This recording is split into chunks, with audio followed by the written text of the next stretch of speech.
किसी ने बड़े कमाल की बात कही है कि अगर मैं कहूं कि मुझे किसी की जरूरत नहीं तो ये मेरा अहम है, और अगर मैं कहूं कि सबको मेरी ही जरूरत है तो ये मेरा वहम है।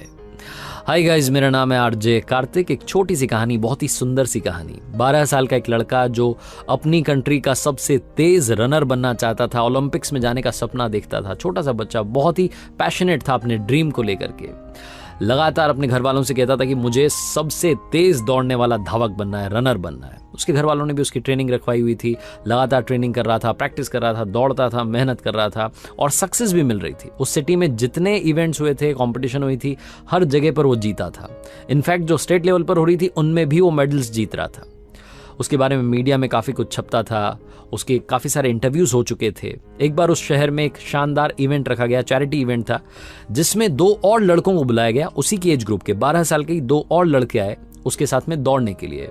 बहुत उस इवेंट का प्रचार हुआ, बहुत प्रमोट किया गया।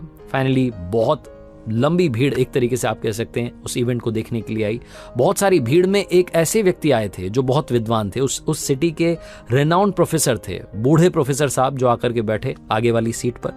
एज अ चीफ गेस्ट उन्हें वहां बुलाया गया था। सारे जो रनर्स थे, 3 लड़के, जिसमें 12 साल का लड़का भी था, ये सब आया, आकर के गुरुजी को प्रणाम किया, आशीर्वाद लिया। उसके बाद में रेस शुरू हुई। सबको मालूम था कि कौन जीतेगा। इसी शहर का वो 12 साल का लड़का जो ओलंपिक्स में जाने का सपना देख रहा था, वो फाइनली जीत गया। 100 मीटर की रेस थी। जैसे ही वो जीता, जोर शोर से उसका नाम वहां पर पब्लिक लेने लगी, हूटिंग होने लगी, सीटियां बजने लगी, तालियां बजने लगी, माहौल बन गया। लड़के में जो कॉन्फिडेंस था, पता नहीं, और मतलब वो एक्स्ट्रा जो है, ओवर कॉन्फिडेंट आप कह सकते हैं, अंदर से और एनर्जी उसके अंदर आई। उसने माइक लिया एंकर से और ओपन चैलेंज दिया कि आप में से अगर कोई है जो मेरे साथ में दौड़ना चाहता है तो आकर के दौड़ सकता है। अब की बार 2 और लड़के आए इस लड़के के साथ दौड़ने के लिए, और इससे बड़े थे, उम्र में बड़े थे। डिफरेंट एज ग्रुप के साथ में लड़का दौड़ने के लिए तैयार था, ओवर कॉन्फिडेंट हो चुका था, लेकिन ये हारा नहीं। जब वो रेस शुरू हुई दूसरी वाली, तो इस बार भी इसी लड़के की जीत हुई। अब की बार फिर से पब्लिक ने इसका उत्साह बढ़ाया, फिर से तालियां बजी, हर कोई खुश था, माहौल बन चुका था कि क्या बात है, हम तो एक रेस देखने के लिए आए थे, यहाँ 2-2 रेस फ्री में देखने को मिल रही है।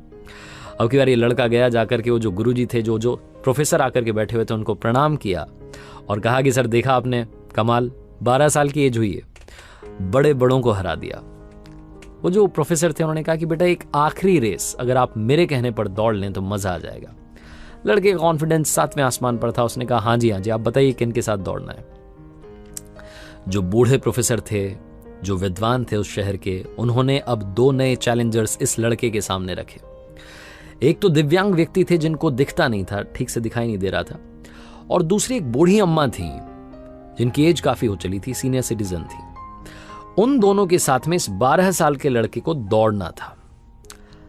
इसकी तो मतलब हवाइयां उड़ गई, ये एकदम से सारा कॉन्फिडेंस, सारी एनर्जी गायब हो गई। इसने पूछा कि सर, ये क्या हो रहा है, कहां मैं और कहां ये, इनके साथ में रेस करनी है? उन्होंने कहा, हाँ, आपको इन्हीं 2 के साथ में दौड़ना है। तीसरी रेस शुरू हुई, सीटी बजी, इस लड़के ने दौड़ना शुरू किया, दौड़ता चला गया और जाकर के फिनिशिंग लाइन पर पहुंच गया। लेकिन अब की बार किसी ने भी सीटी नहीं बजाई। स्टेडियम में सन्नाटा था। वो जो सारी भीड़ आई थी, इतने सारे लोग आए थे, चुपचाप बैठे थे। इस लड़के ने पीछे मुड़ करके देखा, वो जो 2 साथ में इसके दौड़ने वाले थे, जो 2 खिलाड़ी थे, 2 चैलेंजर थे, जिनमें से एक दिव्यांग थे जिन्हें दिखाई नहीं दे रहा था, और दूसरी वो बूढ़ी अम्मा थी, सीनियर सिटीजन थी, वो दोनों वहीं के वहीं खड़े थे। ये दौड़ करके प्रोफेसर साहब के पास गया, जाकर के बोला कि सर, ये क्या हुआ, मैं जीत गया, लेकिन किसी ने भी ताली नहीं बजाई, कोई खुशी नहीं दिख रहा है। जो प्रोफेसर थे उन्होंने कहा कि काम करना, अब आप जाना और आपके जो 2 साथी खिलाड़ी हैं उनके साथ में रेस कंप्लीट करना। ये लड़का वापस आया। चौथी बार रेस शुरू हुई। इस लड़के ने दौड़ना शुरू नहीं किया, बल्कि चलना शुरू किया, उन दोनों का हाथ पकड़ के। एक तरफ दिव्यांग थे जिन्हें दिखाई नहीं देता था, और दूसरी तरफ बूढ़ी अम्मा थी। अपनी लाइफ की सबसे स्लो रेस में पार्टिसिपेट कर रहा था। धीरे धीरे धीरे धीरे चलता चला गया, बहुत टाइम लगा, लेकिन अब की बार वो 100 मीटर की रेस जो थी, इन तीनों ने साथ में पूरी की, और पूरे स्टेडियम में तालियों की गड़गड़ाहट थी। लोगों ने स्टैंडिंग ओवेशन दिया, लोग सलाम भेज रहे थे, प्यार भेज रहे थे, लगातार तालियां बज रही थी, तालियां रुकी नहीं रही थी। लड़का दौड़ के आया प्रोफेसर साहब के पास में और पूछा कि सर, बस एक बात बता दीजिए, अब की बार किसके लिए तालियां बज रही हैं, हम तीनों में से किसके लिए तालियां बजाई जा रही हैं? प्रोफेसर ने कहा कि अब की बार तालियां विनर के लिए नहीं बजाई जा रही हैं, ये इस रेस के लिए बजाई जा रही हैं जो शानदार तरीके से पूरी हुई है। आज जो तुमने जीता है लोगों का दिल, ये रेस तुम्हारी लाइफ की सबसे यादगार होगी। छोटी सी कहानी है लेकिन आपको और हमें बता रही है कि ये जो रेस है ये लाइफ वाली रेस है। हम सब चाहते हैं सक्सेसफुल होना, हम सब चाहते हैं कि सबसे आगे मेरा नाम हो, सबसे ज्यादा पैसा, सबसे ज्यादा बड़ा नाम, सबसे ज्यादा पॉपुलैरिटी मेरे पास हो। लेकिन हम भूल जाते हैं कि इस रेस में दौड़ते दौड़ते दौड़ते जब हम फिनिशिंग लाइन तक पहुंच जाते हैं सबसे आगे, तो हमारे पीछे कोई नहीं होता है, वो सारे उधर स्टार्टिंग लाइन पर खड़े हुए हैं।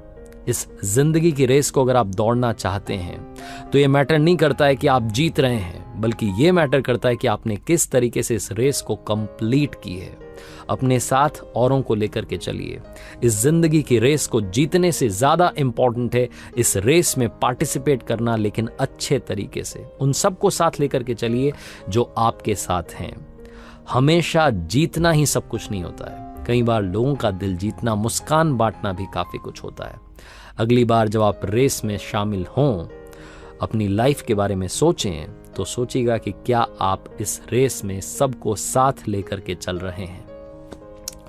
मीनिंगफुल स्टोरी, बहुत ही कमाल की कहानी, ये मैंने आपके साथ में शेयर की। अगर आपके पास में कोई कहानी है तो आप मुझे इनबॉक्स कर सकते हैं, rjkarthikofficial@gmail.com पर मेल कर सकते हैं, ताकि आपकी भेजी हुई कहानी जल्द आपको अगले सोमवार सुनने को मिले।